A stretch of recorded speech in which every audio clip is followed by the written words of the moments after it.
Então, vamos falar um pouquinho da fisiopatologia, de como é que tudo acontece. Eu vou pegar o exemplo da doença mixomatosa valvar mitral, tá? Em que a gente tem a válvula mitral degenerada. Mas poderia ser, por exemplo, uma cardiomiopatia ou poderia ser uma ataque ou bradiarritmia também, tá? Então, na doença mixomatosa valvar mitral, nós temos uma degeneração na válvula mitral, que é a válvula atrioventricular, que divide o átrio esquerdo do ventrículo esquerdo. Então, vamos só relembrar rapidamente aqui como é que se dá essa hemodinâmica cardiovascular, né? Aqui, colateral ao coração, nós temos os pulmões, e aí os pulmões, eles vão enviar agora sangue rico em oxigênio, que vai chegar aqui no átrio esquerdo, e vai desembocar no átrio esquerdo através das veias pulmonares, essas veinhas aqui, tá?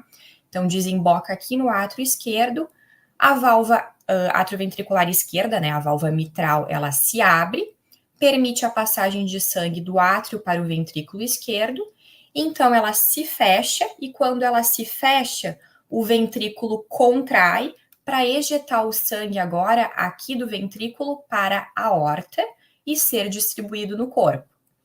Num paciente que tem uma degeneração de válvula, ou seja, um defeito na válvula mitral, quando essa válvula se fechar, ela não vai se coaptar de forma perfeita. Ela vai ficar, digamos, um pouco aberta. Vai depender muito aí, né, do grau de defeito que nós temos nessa válvula, tá? Mas aí, com essa válvula um pouco aberta, vai começar a refluir sangue aqui para o átrio esquerdo, que não deveria acontecer num paciente saudável, né? Então, a válvula se fecha, mas ela está defeituosa, então na hora que o ventrículo contrai para ejetar sangue pela aorta, acaba voltando sangue também aqui para o átrio esquerdo. E aí, se nós temos um defeito grande, esse refluxo, né, essa regurgitação, ela pode ser maior ou menor. Com o tempo, o que acontece então? Esse refluxo de sangue e uma redução no débito cardíaco do paciente. O que é o débito cardíaco, né? É o volume de sangue que é ejetado pelo ventrículo esquerdo por minuto para o corpo. Então, esse volume ele vai reduzir ao longo do tempo em virtude desse refluxo que está acontecendo. Ou seja, o sangue que passa aqui para o ventrículo esquerdo, ele não é completamente ejetado pela aorta, porque uma parte está refluindo para o átrio esquerdo. Então, o débito cardíaco ele tende a reduzir.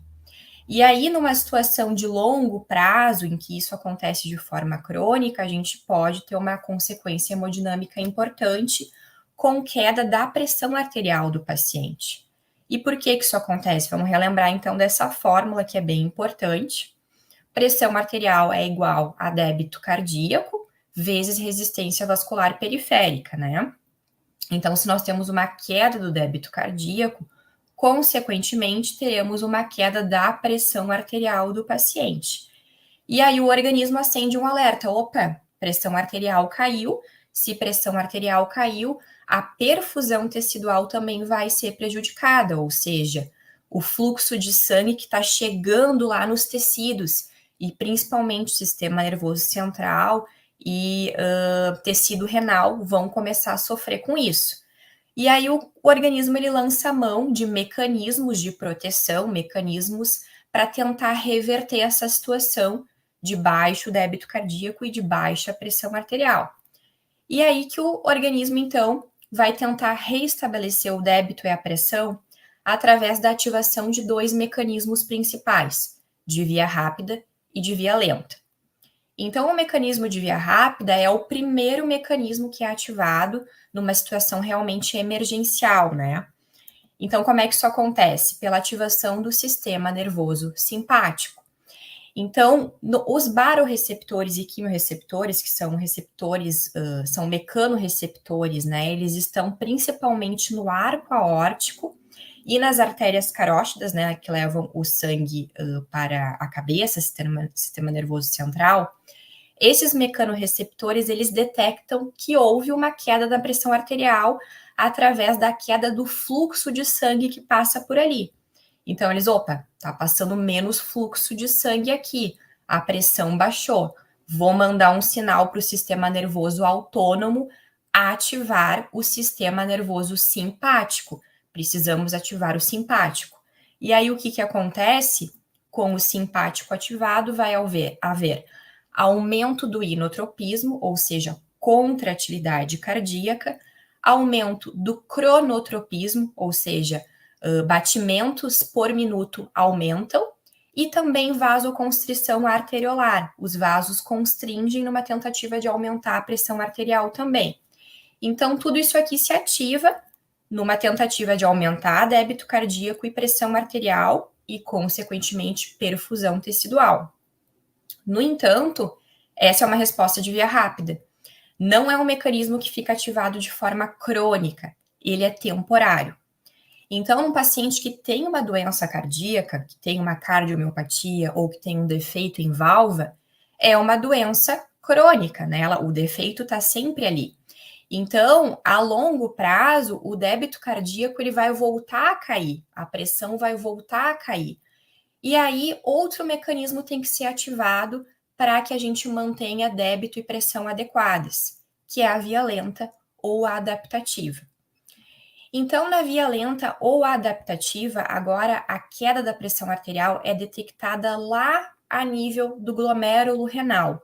Então, os rins percebem que houve queda do fluxo sanguíneo que está chegando nessa região e liberam, então, ativam, né, a renina, que é uma enzima que vai fazer a conversão do angiotensinogênio em angiotensina 1. Então, aqui vai começar a ativação do sistema renina, angiotensina, aldosterona, né, o famoso que a gente ouve falar bastante na graduação. E ele é realmente importante para a gente entender aqui como é que tudo acontece. E a angiotensina 1, por sua vez, agora ela vai ser convertida através da ECA, a enzima conversora de angiotensina, vai ser convertida em angiotensina 2. A angiotensina 2 por si só, ela já atua de forma bem importante, porque ela é um potente vasoconstritor. Então, ela faz uma constrição importante, o que vai ajudar a aumentar a pressão arterial. E também ela induz a liberação de aldosterona, lá no córtex adrenal. E aí a aldosterona também vai ter algumas funções bem importantes, que é a retenção de sódio. Junto com o sódio sempre vem a água, então retém sódio e água. E ela secreta o hormônio antidiurético, ou seja, antidiurese. Então ela inibe a perda de líquido pelo organismo. Então, se a gente inibe a perda de líquido e faz reter mais sódio e mais água, como consequência da ativação desse sistema, nós teremos como resultado o aumento do volume sanguíneo circulante, aumento da volemia do paciente. Então, relembrando, né, por que esse sistema foi ativado? Porque teve queda na pressão arterial sistêmica que foi detectada a nível glomerular. E aí esse sistema ele é ativado para que a gente aumente o volume sanguíneo circulante numa tentativa de aumentar a pressão arterial do paciente, tá? Então é por isso que essa via é ativada. E aí vamos voltar lá na nossa válvula degenerada, né? A nossa válvula defeituosa. Ela segue lá, defeituosa, então ela segue com o refluxo de sangue. E ao mesmo tempo, o organismo ativou o sistema renina, angiotensina, aldosterona para reter mais líquido. Então a via lenta ela fica ativada de forma crônica, retendo mais líquido no organismo. Então vai haver o quê? Um aumento no volume sanguíneo total, consequentemente está chegando mais volume também no coração. Só que a doença valvar ela segue progredindo. O defeito na minha válvula ele segue lá. Então o coração ele vai passar a não lidar bem com esse excesso de volume que agora está chegando lá. A regurgitação então aumenta, né? Então já havia uma regurgitação, com o aumento de volume chegando no coração, essa válvula pode ser inclusive que esse defeito aumente, né? Porque começa a acontecer uma pressão também em cima dessa válvula. E a regurgitação aumenta com o tempo. E aí, numa tentativa de se readaptar a esse volume que está chegando, o coração ele começa a aumentar de tamanho, né? Então é que nem a gente começar a encher uma bexiga, né? Ela começa a aumentar, a estirar as paredes para conseguir comportar aquele volume que está chegando ali. Então, vai começar a haver, a longo prazo, uma sobrecarga de volume tanto no átrio quanto no ventrículo esquerdos. Bom, e aí? Houve esse estiramento das fibras musculares, né? Numa adaptação a esse volume que está chegando ali. O que acontece agora? Bom, agora o organismo entende, poxa, tá havendo estiramento da parede muscular, então tem muito volume chegando no coração. Vamos reduzir um pouco isso. E aí o estiramento das fibras musculares é o sinal necessário para que haja liberação do peptídeo natriurético atrial, o PNA. E esse hormônio, ele promove diurese e vasodilatação. Então, ele faz o contrário do sistema renina-angiotensina-aldosterona, tá? Então, ele tenta equilibrar essa sobrecarga de volume que está acontecendo em virtude da ativação do SRA. Então, o PNA agora ele é ativado para equilibrar esse sistema, tá? Então, nesse período em que há equilíbrio entre SRA e PNA, o paciente ele não apresenta sinal clínico, né? Então, o organismo está conseguindo compensar ali muito bem. Porém, a doença cardíaca, ela segue evoluindo, né? O defeito valvar segue ali, o sistema renina segue ativado. E o que acontece a longo prazo? Esses mecanismos aqui compensatórios, eles não conseguem mais dar conta do recado. E aí, os mecanismos de resposta adaptativa, ou seja, o SRA, ele ultrapassa os mecanismos compensatórios. E aí que o paciente começa a apresentar sinais clínicos de cardiopatia. Bom, então só relembrando para a gente ir para a próxima etapa, né? Quais são os requisitos para que o edema pulmonar se forme? Então, nós precisamos ter uma pressão diastólica aumentada, ou seja, uma pré-carga aumentada. Entendam pré-carga como o volume sanguíneo que está chegando ao coração, tá?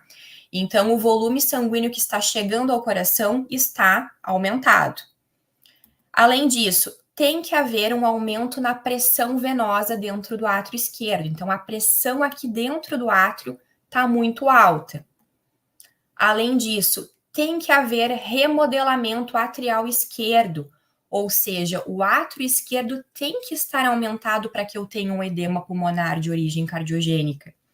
Então, se eu faço um ecocardio num paciente que está lá com uma dispneia ou uma taquipneia, né, que eu suspeito que seja cardiopata, que eu suspeito que esteja com edema por causa do coração. Se eu faço ecocardio e não vejo o aumento do átrio esquerdo, pode descartar, esse paciente não está com edema por causa do coração. Então, para que eu tenha edema pulmonar de origem cardiogênica, tem que ter aumento atrial esquerdo. Isso tem que estar lá descrito no laudo de ecocárdio, tá? Senão não tem como ter edema pulmonar. E por quê? Porque o primeiro mecanismo que o coração lança ali para se readaptar é justamente se remodelar, aumentar de tamanho. Então, começa a chegar um volume grande ali dentro do átrio esquerdo, e o coração começa a se readaptar, ele vai se remodelando para comportar aquele volume. Vai chegar um momento que a pressão ali dentro do átrio está tão grande, que tem que escapar para algum lugar, senão esse átrio vai romper. E aí, o primeiro lugar que escapa é para as veias pulmonares, ó, que estão desembocando aqui no átrio esquerdo, vindo lá dos pulmões, né, trazendo sangue oxigenado. E aí, imaginem só aqui que o átrio esquerdo é uma via, uma avenida, completamente congestionada às 18 horas da tarde, tá? Eu tô com o meu carro aqui, tem vários outros na minha frente, do meu lado, não tem para onde ir. Eu tenho que ficar parada, não tem como passar para frente. E aí nossa, mas eu tô atrasada, eu tenho um compromisso, eu preciso sair daqui. E aí eu tenho a ideia de dar ré e entrar numa rua lateral ali. Então eu dou ré e entro na rua lateral ali de trás. É exatamente isso que acontece aqui. Então o fluxo ele escapa, ele faz o caminho contrário, ele entra aqui na veia pulmonar e acaba chegando aqui no leito pulmonar. Só que lembrem de uma coisa, os pulmões eles trabalham sob baixa pressão. É um órgão que não está acostumado a trabalhar sobre alta pressão. Então, se começa a aumentar o fluxo sanguíneo aqui dentro dos vasos pulmonares, a pressão aumenta, né? A pressão hidrostática. vai chegar um momento que vai extravasar líquido para o interstício. E é assim que o edema pulmonar se forma, tá? Então, para eu ter esse processo de fluxo retrógrado voltando aqui para o pulmão, eu tenho que ter um átrio muito remodelado e uma pressão aqui dentro do átrio esquerdo muito alta. Senão, não tem como eu ter um edema pulmonar cardiogênico, tá? Então, essa alteração, ela tem que estar presente no meu ecocardio, para eu dizer que sim, esse paciente está com edema por causa do coração. Então, vai haver um aumento da pressão hidrostática em veias e capilares pulmonares. E aí a gente está de frente com uma insuficiência cardíaca congestiva, ou seja, congestão, né? A gente está de frente com um quadro em que o paciente está completamente congesto. O volume de sangue está muito alto e está congestionando os vasos. Insuficiência cardíaca porque o coração perdeu a sua função principal ali, né? De ejeção, de contração, de volume, causando um débito cardíaco adequado. O débito cardíaco não está adequado. Muito do volume que está chegando no coração está ficando aqui e agora está voltando para o pulmão, né? Porque não consegue passar para cá, porque aqui também já está congesto, porque essa válvula está deixando refluir sangue aqui para dentro, e aí é uma bola de neve, né? É uma coisa que vai se seguindo depois da outra.